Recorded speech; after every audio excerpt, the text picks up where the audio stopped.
საკითხი ეხებოდა ჩემ საჯარო განცხადებებს, ძირითადად გუშინდელ ეთერს პალიტრა ნიუსზე, სადაც მე ვისაუბრე იმ საფრთხეებზე, მოსალოდნელ საფრთხეებზე, რაც შეიძლება რეალიზებული იქნას ირანის მხრიდან ამ ომის ფონზე, ხო? ამას ეხებოდა ვისაუბრეთ პრინციპში ხელისუფლება ფიქრობს, რომ ის შფოთი, რაც ამ განცხადებებს მოყვება რაღაც სახელმწიფო ინტერესებს აზიანებს, მე ვფიქრობ, რომ პირიქით არის საქმე, ხო, ჯობია რომ ჩვენ ცოტა შევშფოთდეთ და სახელმწიფო უსაფრთხოება იყოს უზრუნველყოფილი. ამ თემაში ვერ შევთანხმდით, დანარჩენი კონსტრუქციული საუბრები იყო. ეს შემოთავაზებაც იყო, რომ არის საუბროთ ამ თემაზე? რითაც გამოწვეული იყო ჩემი, ესე რომ ვთქვათ, გარკვეული გაღიზიანება იყო ის, რომ მე როდესაც დამიკავშირდნენ უსაფრთხოების სამსახურიდან, მე ეს ინფორმაცია არ გამივრცელებია. მე მინდოდა, რომ წყნარად ქვეყნის უსაფრთხოება შეეხება საკითხი და წყნარად მოვსულიყავი და გამესაუბრა, მაგრამ რატომღაც ეს ინფორმაცია გავრცელდა. და ამიტომ იქნებით 4 საათი აქ.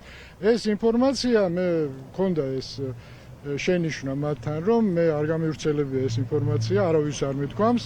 შესაბამისად გაჟონვა მოხდა თვითონ უსაფრთხოების სამსახურიდან, რაც მიმაჩნია, რომ არასწორია. თქვენი აზრით რა ინტერესია? ბატონ გია, მოწოდება იყო რამე შემოთავაზება? პირდაპირ სუსთან არიან კავშირში ეთყობა. ბატონ გია, შემოთავაზება იყო, რომ ამ თემაზე აღარ ისაუბროთ? თქვენი განცხადება მოიცავს სავარაუდოდ იმას, რომ თუ ესეთი სქემები რეექსპორტის, არალეგალური რეექსპორტის მუშაობს საქართველოში, ხელისუფლების მფარველობის გარეშე ეს არის შეუძლებელი. ბატონ გია, შთაბეჭდილება რა დაგჭათ? ისინი პრობლემას იძიებენ? საფრთხეები არის, რა თქმა უნდა, განცხადებებიდანაც, მაგრამ უფრო დიდი საფრთხეები არის ის, რაც მოსალოდნელია ამ ომის ფონზე. შესაბამისად, იდეალური არაფერი არ არის რა. ხო? ორ ბოროტებას შორის ნაკლები უნდა არჩიოთ. ჩემი განცხადებები, მათ შორის საჯარო, ემსახურება ზუსტად იმას, რომ უსაფრთხოების სამსახურმა მოახდინოს იმ რისკების პრევენცია, რაზეც მე ვსაუბრობ. რომ მიმართოთ უსაფრთხოების ბატონ გია, პრევენციისთვის იყო ეს გამოძიება თქვენ? რა იცით, რომ იგი მართავთ აქამდე. ჩვენ ვიცით სუსისგან, რომ არასდროს მიუმართავთ ამ განცხადებების ავტორებს მათთვის. დიდი ბოდიში, მაგრამ მე განცხადებებს, ჩემი განცხადებები იყო მხოლოდ იმის შესახებ, რა ინფორმაციაც უკვე გავრცელებული იყო. აქედან გამომდინარე, მე ახალს სულს დღეს ვერაფერს ვერ ვეთქვი.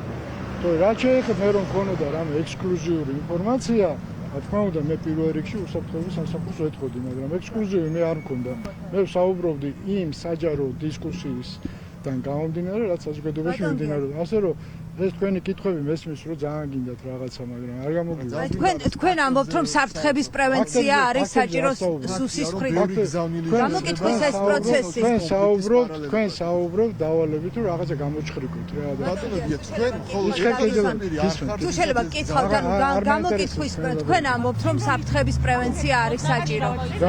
საფრთხების პრევენცია არის საჭირო. შთაბეჭდება რა დაგჭათ?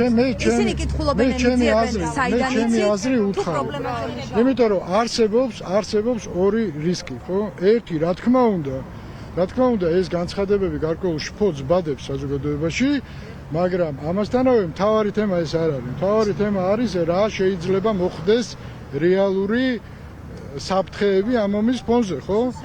ამიტომ სუსი მეუბნება, რომ ორივეს ვიძიებთ, ხო? სუსი ამასთან ორივე თემას ვიძიებთ. და ჩემი ჯერჯერობით აი ამ თემის გამოძიების სიმპტომები, ალბათ მიმდინარეობს რაღაც გამოძიება, მაგრამ შესაბამისად მე ჩემი მოსაზრებები ამ თემასთან დაკავშირებით გაუზიარე მოდი არაფერი. მათ კი თუ გქონდათ აი თქვენ მაგალითად კონკრეტული ინფორმაციასთან დაკავშირებით თქვენ თუ გაქვთ რამე ინფორმაცია მსგავსი? დიდი ბოდიში, მაგრამ მე ყველაფერი მე გუშინ ჩემი ინტერვიუ, რასაც ეხებოდა დღევანდელი ჩემი გამოკითხვა, დავიწყე იმით, რომ მე ჩემ ანალიზში ვეყრდნობი მხოლოდ საჯაროდ გავრცელებულ ინფორმაციას და ამის ფარგლებში ვსაუბრობდი, ხო? მე საკაც დავადასტურე, ბუნებრივია, მე რომ რაიმე სპეციფიური მცოდნოდა, ხო? მე რა თქმა უნდა ამაზე საჯაროდ არ ვისაუბრებდი. მე უსაფრთხოების სამსახურს შევატყობინებდი პირველ რიგში. როგორ შეიძლება რომ გაგრძელდეს მოკითხების სერია ბატონოდია? როგორ შეიძლება რომ გაგრძელდეს? დაკავებებიც მოსალოდნელი არის? ნუ როგორ გითხრათ რა, ეხლა მე რამდენადაც მესმის ის იმ ფიგურანტებს, ვინც გამოიკითხა, მაინც და მაინც ამის არ ეშინიათ. შესაბამისად მე ეს აჩენს ეჭვებს იმისას, რომ შესაძლებელია საზოგადოებაში გარკვეული ესე რომ ვთქვათ შფოთის და შიშის გამოწვევას ემსახურება შესაძლებელია. მე მეუბნებიან რომ ესეთი არ არის. თუ ესეთი არ არის, ამას ჭირდება შესაბამისი დადასტურება ქმედებებში. ანუ შენ როდესაც გამოკითხვაზე იებარებ ადამიანებს, რომლებიც აკეთებენ საჯარო განცხადებებს, იმ კითხვებზე პასუხებიც უნდა გქონდეს. აი იგივე ალ-მუსტაფას უნივერსიტეტთან დაკავშირებით. არსებობს ეს უნივერსიტეტი თუ არ არსებობს, ხო?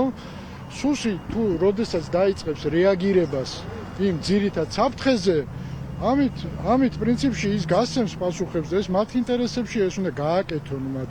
რაღაც ტიპის კომუნიკაცია საზოგადოებასთან უნდა ააწყო. ახლა ფაქტია რომ ამ კვლევის ავტორებს იბარებენ, თქვენ გიბარებენ. დეტალებზე ვერ ვილაპარაკ. გამოძიება დაწყებულია უკვე რა. ხო და ეწინააღმდეგებით ამ ყველაფერს. პოლიტიკური არაღად ფასდება ხშირად და თქვენი მოსაზრება როგორია? უნდა რა პოლიტიკური არაღად? იმ დაშინების მცდელობაო თქვენს თქვით მათ შორის გამოკითხვაზე შესწავლები. ვის დაშინების მცდელობაა? ამ სუსმა არ უნდა მოახდინოს რეაგირება ამ რეაგირება პირველ რიგში უნდა მოახდინოს იმ საჯარო ინფორმაციაზე, რაც ვრცელდება აი ამ ომის ფონზე მოსალოდნე რისკებთან დაკავშირებით. ვინ ავრცელებს ამ? ბოდიში სახელმწიფო ვინ ავრცელებს რა მნიშვნელობაა ეს? ან უნდა უარყოს სუსმა, რომ ესე რომ ვთქვათ რისკები რეალურად არსებობს, უნდა თქვას, რომ ეს არის სპეკულაციები. ხო, მინიმუმ ეს უნდა ესეც არ ხდება, ხო? ანუ მარტივად გეუბნებით, ალ-მუსტაფას უნივერსიტეტის ფილიალი არსებობს საქართველოში თუ არ არსებობს. სულ შეეძლო მარტივად ეთქვა, რომ არ არსებობს. რატო არ ამბობს ამას? ესე არსებობს.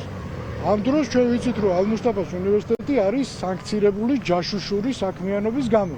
ამას აკრედიტაციაც არ აქვს ბატონო. რა მნიშვნელობაა?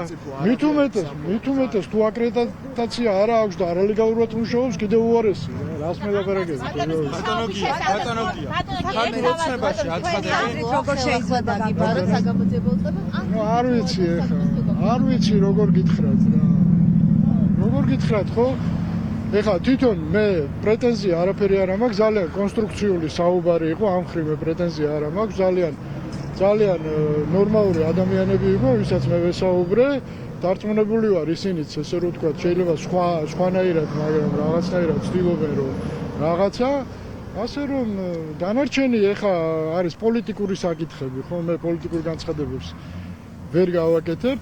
მე ჩემი მოსაზრებები მათ გაუზიარე, ეხლა მიიღებენ არ მიიღებენ თვითონ იციან, მაგრამ საზოგადოებაში არ უნდა დარჩეს განცდა, რომ გამოძიება მიდის მხოლოდ იმისთვის, რომ რაღაცნაირად ჩაიფარცხოს ეს ყველაფერი, ხო? გამოძიების ძირითადი ნაწილი შეეხება შესაძლო საფრთხეებს, ან ესე რომ ვთქვათ, ირანიდან მომდინარეს, იმიტომ რომ ირანი დღეს მთელ სამყაროს ემუქრება, ჩვენ უყურებთ, ხო? რომ თქვენ სახლებში მოვალთ. ესეთი ერთ-ერთი სახლი არის ჩემი სამშობლოც, ხო? საქართველოს. ხო და აქედან გამომდინარე მოწოდება ან შემოთავაზება გქონდათ მათ, რომ არ გესაუბრათ საერთოდ ამ თემაზე. მიზანი იყო ის რომ სახელმწიფო უსაფრთხოების სამსახურმა მოახდინოს რეაგირება ჩემის აზრით ირანიდან მომდინარე საფრთხეებზე. ბატონოგია. ქართულ ოცნებაში. გრიფი არ არის ხო საქმეს? არ ვიცი რა გრიფია ეს. მოგიწერიათ ხელი რომ თქვა არ გააღვიძე. არაფერი რაც ვილაპარაკე იმაზე მოვაწერე ხელი. ბატონოგია, ერთ კითხოთ, ქართულ ოცნებაში თქვენს დაბარებასთან დაკავშირებით, რომ ეს ყველაფერი არის ჩვენ უსმენდით გია ხუხაშვილს, რომელმაც სულ რამდენიმე წუთის წინ დატოვა სახელმწიფო უსაფრთხოების სამსახურის შენობა